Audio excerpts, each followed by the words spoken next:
कानपुर कांड की अब जांच एसआईटी करेगी और इस खबर पर और अधिक विस्तार से जानकारी देने के लिए जुड़ गए हमारे दो सहयोगी। कानपुर में मौजूद है मेरे सहयोगी लोमस झा, तो वहीं लखनऊ में मौजूद है मयंक राय। सबसे पहले मैं अपडेट लूंगा मयंक आपसे। अब कानपुर कांड की जो जांच है एसआईटी करेगी, क्या क्या मुख्य केंद्र बिंदु रहेंगे, दर्शकों को हमने विस्तार से जानकारी दी और क्या क्या अपडेट सामने आ रहे हैं जांच को लेकर?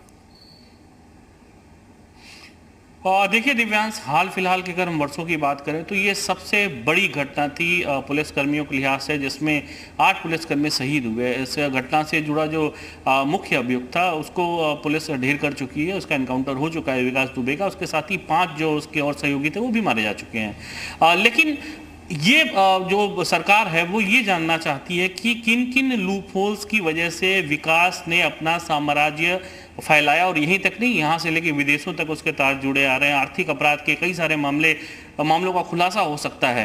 जो एसआईटी गठित की गई है उसमें एसीएस संजय भूस रेड्डी हैं, उनके अलावा 2 सीनियर आईपीएस अधिकारियों को इस टीम में शामिल किया गया है। जो 3 सदस्यीय टीम है, जैसा आपने दर्शकों को बताया कि 31 जुलाई तक अपनी रिपोर्ट जो है अब वो सौंपेगी।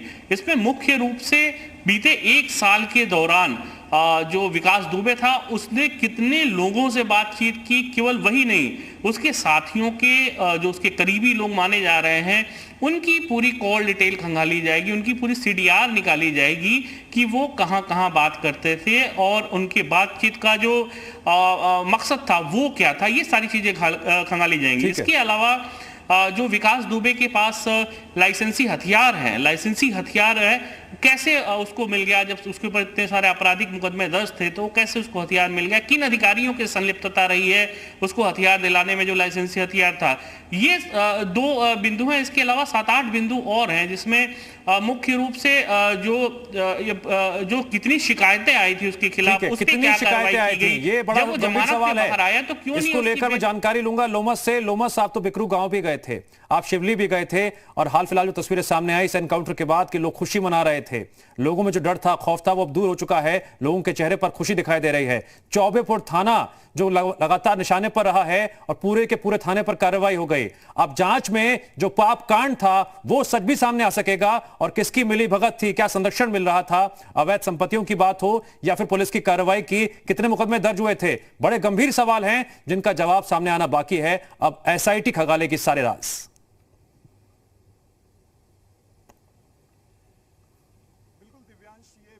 बड़ा जांच है, कह सकते हैं कि उसको लोमस साहब की आवाज हम तक नहीं पहुंच पा रही है, आते हैं वापस आपके पास। लोग उसकी मदद लगातार कर रहे थे। इस लोमस बोलिए, आ रही है आपकी आवाज?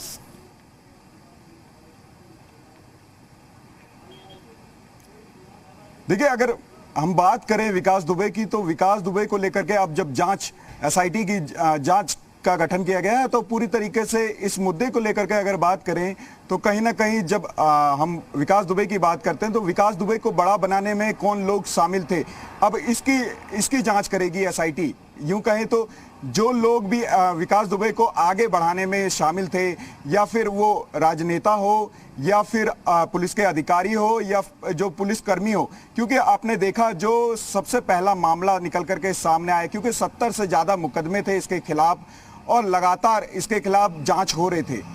लेकिन जांच बिल्कुल हो रहे थे, लेकिन ये तभी भी जो पुलिस के गिरफ्त से ये बाहर चल रहा था। जो अधिकारी थे वो इसको संरक्षण देते थे, जो राजनेता थे इसकी मदद लिया करते थे और इसको संरक्षण दिया करते थे। वो सारे जांच इस जो एसआईटी की टीम गठित की गई है वो करेगी।